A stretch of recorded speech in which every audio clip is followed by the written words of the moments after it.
Hello, I'm Adrian Finnegan. This is Counting the Cost on Al Jazeera, your weekly look at the world of business and economics. This week, Hurricane Harvey's trail of devastation in the heart of the US oil industry. Also this week, remember the BRICS, Brazil, Russia, India, China and South Africa hold their 9th Emerging Markets Summit. But can the bloc exert an economic force in 2017?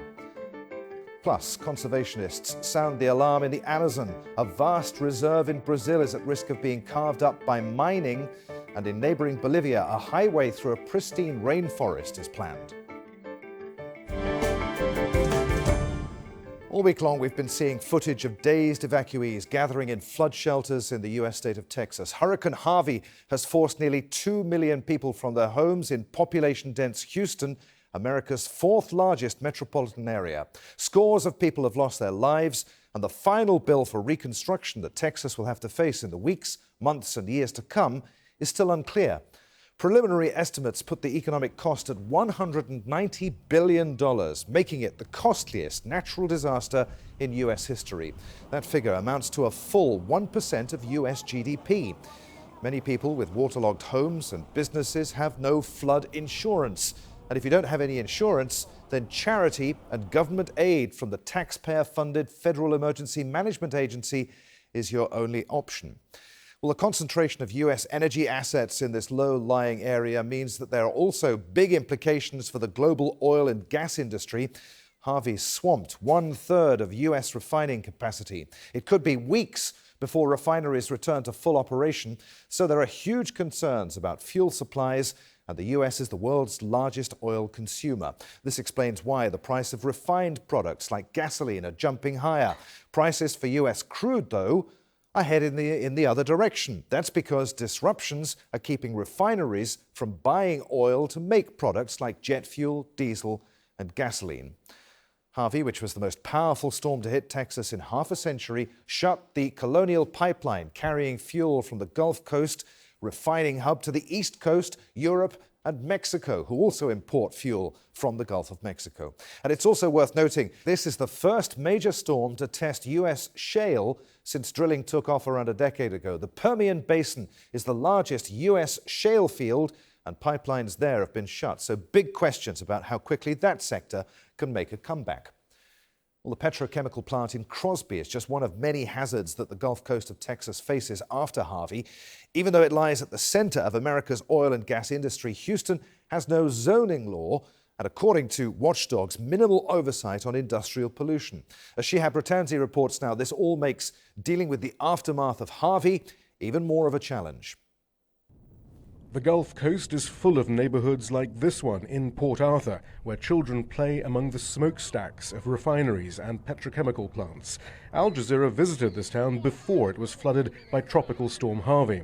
It's in the shadow of the US's largest oil refinery. Port Arthur is nicknamed Cancer Alley due to its residents' elevated levels of cancer and respiratory problems.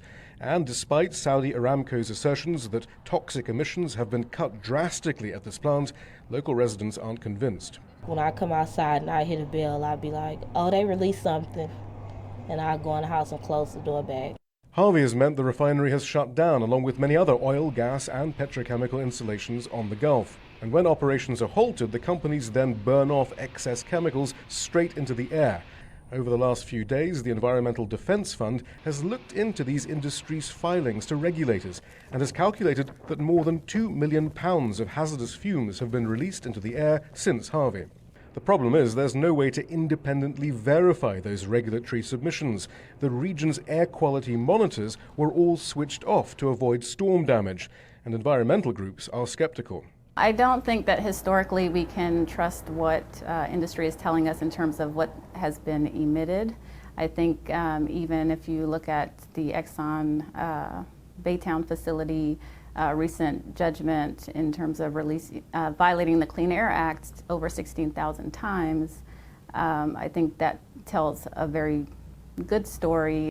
Texas prides itself on being business-friendly. Cities like Houston don't even have official zoning laws, which is one reason why low-income communities live adjacent to the toxic smokestacks, and why so many plants are built in locations vulnerable to coastal flooding. Here we see the center of the oil refining industry itself being impacted by our addiction to oil. Politicians in both Texas and Washington, D.C. say now is not the time for environmental politics.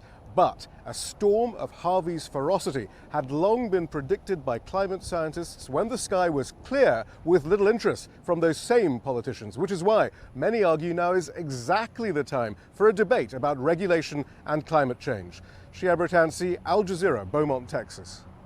Joining us now from London is Amrita Sen. Amrita is co-founder and chief oil analyst at London-based Energy Aspects. Amrita, good to have you with us on Counting the Cost. Are we likely to see fuel shortages of refined gasoline products on the east coast of the States, in Europe, as a result of Harvey? I think there will be some fuel shortages locally, for sure. And as a result of that, you are seeing Europe now ship a lot of gasoline over to the United States and over to Latin America as well. The US usually sends diesel to Europe. It doesn't send gasoline. It's the other way around. Europe sends gasoline over to the US. There's obviously been severe disruptions in the products market. Nearly 4 million barrels per day of refining capacity was offline till yesterday. Some refineries are coming back. That will help. The EPA in the US has also waived a lot of the specification tightness. So that will again help, because then even off-spec material can be delivered into the US. But yes, right now, the major pipeline that goes from the US Gulf Coast, where Hurricane Harvey hit, to the US East Coast has been shut because they don't have enough products to supply. And therefore, it is likely what you're going to see is that inventories are drawn down a lot. Right now, there's enough in stock, but if it persists for longer, then there's a risk of shortages. It's not there right now. This, of course, is the area where most of the US's oil and gas industry is based. How vital is it to the US economy? Oh, it's extremely vital because, as you said, this is the majority of US refining. US is now a major oil exporter, oil products exporter, gasoline and diesel. So I would say that obviously it's very, very detrimental for Texas and the US economy, but even more so for global markets and global petrol and diesel prices. This is very important. You've already seen global gasoline and diesel prices soar on the back of this, because now the world relies on US supplies of these products. So you are going to get a knock-on impact globally as well. So does that, I mean, there is this disconnect, isn't there, between the price of crude at the moment, which is falling, and, as you say, gas prices, which are going up. Why is there that disconnect? The reason there is a disconnect between crude oil and products prices is because the refineries themselves have been affected by the flooding from Harvey, and therefore they can't process the crude. So at the end of the day, demand for crude comes from refineries, and because they are down, they can't take that crude in. So there is an oversupply of crude in the short term, but at the same time, they can't produce the petrol and the diesel and the gasoline. And that's why you've got gasoline and diesel prices going up very, very sharply. Can the industry based in that part of the United States recover from this, from the damage to the infrastructure? Is the cost of getting back online and back up to speed going to be too great? And again, this is something we need to wait and see, because we have had severe damages in the past, in 2005 when Katrina and Rita hit, and then during Ike in 2008 as well. The issue is that from Hurricane Harvey landfalling, there hasn't been a significant amount of damage done to refineries, which is the good news. The bad news is that flooding actually can cause far more sustainable damage, because if you've got water in your pumps or in your cokers, that can take a lot longer and potentially can be quite dangerous when you're restarting. And I think that's the worry right now, is that the flood waters haven't receded yet, and you can actually see potentially some refineries, like during Katrina, that were offline for 10 months as a result. You could see some prolonged outages. Amrita, really good to talk to you on Counting the Cost. Many thanks indeed for being with us. Thank you. Now, there's an annual summit and a catchy acronym, but when it comes to emerging markets, many question the relevance of the so-called BRICS bloc. In a few moments, Adrian Brown reports from China as the 9th BRICS summit gets underway. But first, here's Sohail Rahman reporting from New Delhi on why India's Prime Minister Narendra Modi will be attending this year's summit.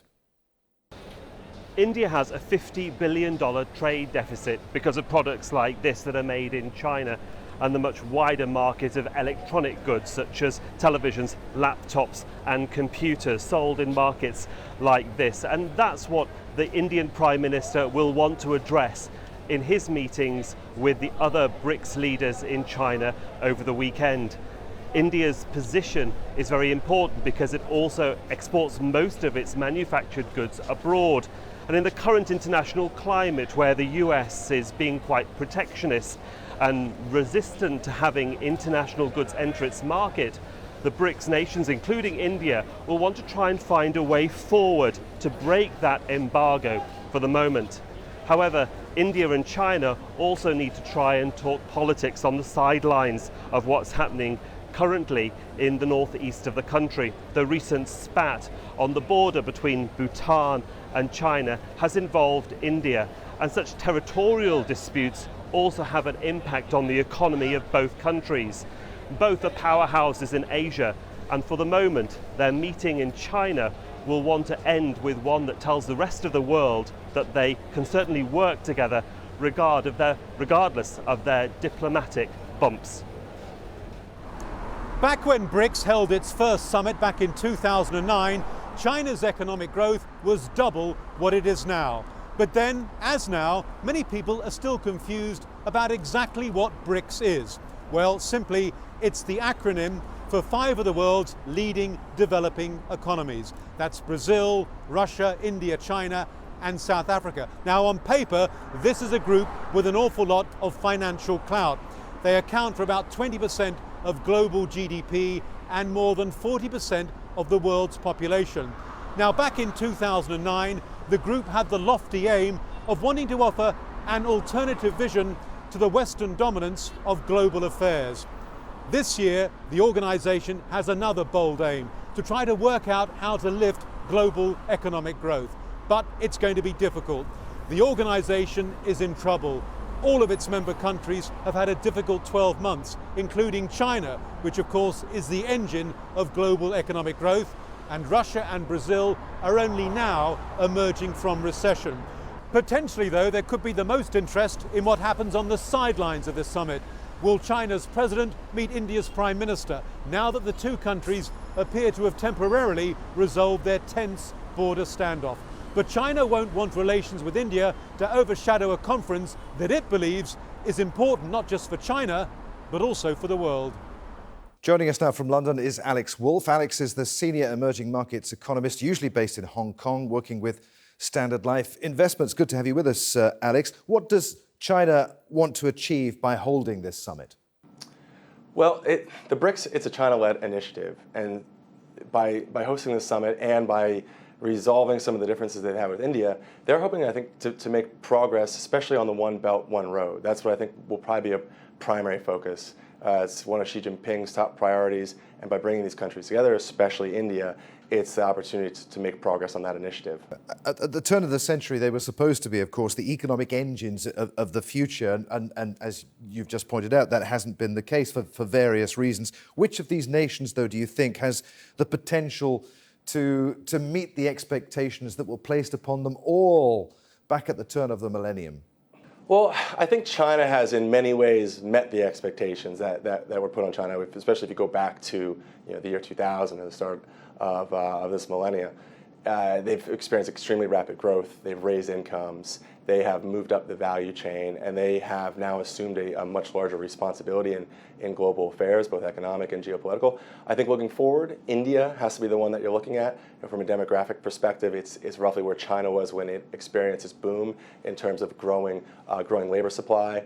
Of course, it still is a relatively poor country, so it has a lot of catch-up growth potential. And the reform direction, the reform initiatives taken by Modi and his government, they're moving in the right direction. They are making progress. So I think India is probably the one you want to look at. But Alex, I mean, China's economy, of course, at the moment is slowing. Is China's motive here? It intends to use the BRICS nations as leverage, if you like, to benefit its economy. Yeah, that's a more cynical way of looking at it, but I don't think it's totally inaccurate. A lot of the initiatives that China is leading, and BRICS is just one of them. I think in some ways it leaves countries kind of initiative. You get initiative fatigue. There's of course there's the APEC summit, there's the BRICS summit. Now there's One Belt, One Road, and there's a summit attached with that. And there are a lot of these summits that in some ways they lose relevance. So I think they're really trying to maintain some relevance around this particular summit. But as you mentioned, these China-led initiatives, and as the US and the Trump administration are pulling back from a leadership role in world affairs, China is trying to step into that role. But how it benefits other countries is definitely less clear. If it's purely for China's gain or it's more win-win, I think is yet to it's yet to be made clear. Alex, really good to talk to you on Counting the Cost. Many thanks indeed for being with us. Thanks for having me. All right, still to come on Counting the Cost, how global warming is threatening something that many of us can't do without, our daily cup of coffee. But first, a report from Bolivia where President Evo Morales is being criticized for backing a plan to build a highway through a remote national park. Daniel Schwimmer reports now from Beni Department in Bolivia. This is Tipnis, pristine forests, abundant wildlife and indigenous communities barely touched by modern life. Some believe it's idyllic and should be left alone, but others want change. They want a road linking them to the rest of Bolivia. We are cattle ranchers and want to produce wheat to be farmers, but it hurts us that when we try to take our opportunities to connect with the rest of the country, voices of opposition are raised. Successive Bolivian governments have promised the road they said would bring jobs and development, would cut journey times and get produce to markets. They never delivered. President Evo Morales says he will. Josefina and her 5 children, one more due this month, have been cutting yucca. It's a long, tough walk home. Drivers don't find it much easier. The opposition to change is strong. These men leaving for a clandestine meeting deep in the forest to plan resistance to the project. If the government is determined to trample over us, then we have no other option but to sacrifice our lives in defense of our rights as stated in the Constitution. Riverboats take most people where they need to go. The opposition believes the road will allow developers to exploit the region's resources, leaving them with nothing. It's a debate that strikes at the heart of Bolivia and beyond. Whether to develop and exploit with the promise of greater prosperity and a better future, or to leave it be and protect a delicate ecosystem and a way of life unchanged for generations. Bolivia has one of the fastest growing economies in the region, and the government keen to include previously marginalised communities in that expansion, inspiring both hope and mistrust. We're very happy because we're building a better future, a better tomorrow. We're seeing many projects that will improve our lives. If they open the road, it will bring destruction. We know the government has special interests in Tipnis. We know they'll pollute the waters. The answer to Bolivia's long-standing question, what price progress, remains both divisive and elusive. Brazil's President Michel Temer wants to open up a vast area of untouched rainforest to mining companies. But there's an outcry from conservationists and a legal challenge. The Renca Reserve in the eastern Amazon is bigger than Denmark and is thought to be rich in gold and other minerals. It's also home to indigenous tribes. A Brazilian court on Wednesday suspended Temer's decree to remove a ban on private companies exploiting the area. Around 30% of it was to be opened up to mining to help boost the country's economy. Joining us now from Stockholm is Toby Gardner. Toby is the Senior Research Fellow at the Stockholm Environment Institute. Welcome to Counting the Cost, Toby. What do you make of President Temer's plans to lift this ban? Well, I think it's quite a chaotic process so far. The original decree only a week ago called for the abolition of this huge reserve area in the heart of the Amazon. And then earlier this week, there was a revoking of that decree and a new one put in place, which really had the same central message, but changed the language and was clearer about some environmental protections. And then only last night, as was reported by Al Jazeera, a federal judge has put a stay on this, an injunction on this decree. So currently, we don't quite know where it's going to go. So what do you make of President Temer's insistence that economically it's vital to open up this area for the health, the economic health of Brazil? So in principle, of course, Brazil has vast natural resources, including mineral resources, that are central to its economy. But what is vital is to not distinguish development from the environment. What we need and what Brazil has championed over the course of the last decade is being a global leader in sustainable development. Now, considering environmental protections and considering social protections, including for indigenous peoples, has to be central to the process of opening and exploiting new mineral reserves. And what unfortunately has been the case, and there is a number of precedents under Temer's administration, is the appropriate processes and due diligence has not been undertaken to ensure that the economic benefits that can be gained from these resources, such as the mining deposits in this area, are done so without incurring long-term environmental and social damage, also for Brazil's economy in the long term. And what are the dangers, Toby, for both Brazil and for Bolivia that we were talking about a few moments ago, as they try to access resources? It's only understandable that economically they'll want to access these resources. It's absolutely understandable, and I think what Brazil has within its reach is to capitalize upon the role that it was playing. Brazil is famous in environmental circles for having managed to reduce deforestation by over 80% between 2004 and 2012. And now we've seen it back on the rise again.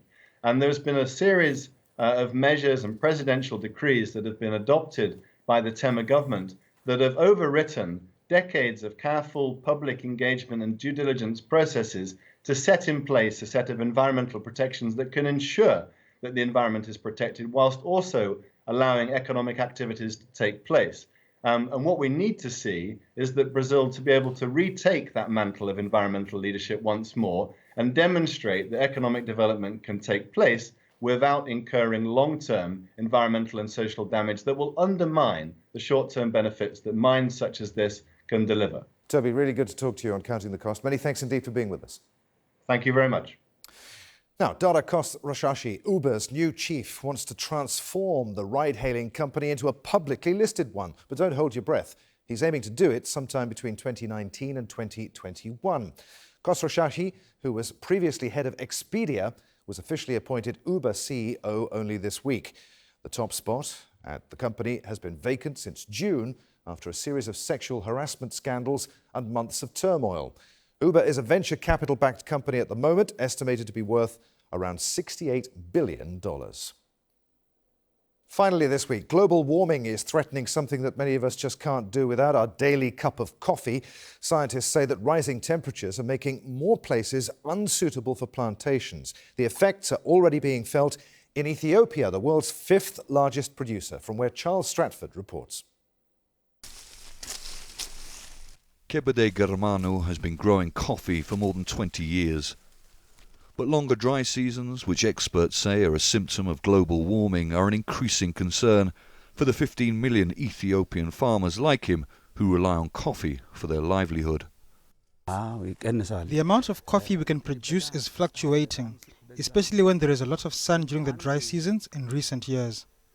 Kebede has planted these false banana trees to provide shade for his young coffee plants underneath. And it's methods like these that are becoming increasingly important in this area and in other areas where coffee is grown in this country. A recent study says that up to 60% of the area in which coffee is grown in Ethiopia may be unsuitable to do so by the end of the century because of the effects of climate change. Coffee plants ideally need mild temperatures between 15 and 26 degrees Celsius to thrive. But farms, especially in lowland areas, are suffering from far higher temperatures. Some farmers there are growing alternative crops such as the stimulant cat, which is less dependent on rain. At this quality control centre, the beans from local farms are tested. They're graded for size, then roasted and ground before the coffee is tasted. A recent study said farmers in lowland areas could potentially increase their yields fourfold if they move to higher regions with a more suitable climate. And there's a lot at stake. Ethiopia is the largest producer of coffee in Africa. Exports were worth almost $900 million last year. Coffee is the most important crop for this country. Coffee is also the country's biggest export earner. That's why the government is so focused on helping deal with the effects of climate change. Ethiopians say their country is the birthplace of coffee. It's been drunk here for over 1,000 years. And global demand for coffee is increasing, but so are the challenges in growing it in countries where scientists say the effects of global warming are becoming worse. And that's our show for this week. If there's anything you want to comment on, please get in touch with us. You can follow and tweet me. I'm at @afinnegan on Twitter. Please use the hashtag AJCTC when you do, or you can drop us a line. Counting the Cost at aljazeera.net is our address. There's plenty more for you online at aljazeera.com/CTC. That takes you straight to our page, which has individual reports, links, even entire episodes for you to catch up on. But that is it for this edition of Counting the Cost. I'm Adrian Finnegan from the whole team here in Doha. Thanks for being with us. The news on Al Jazeera is next.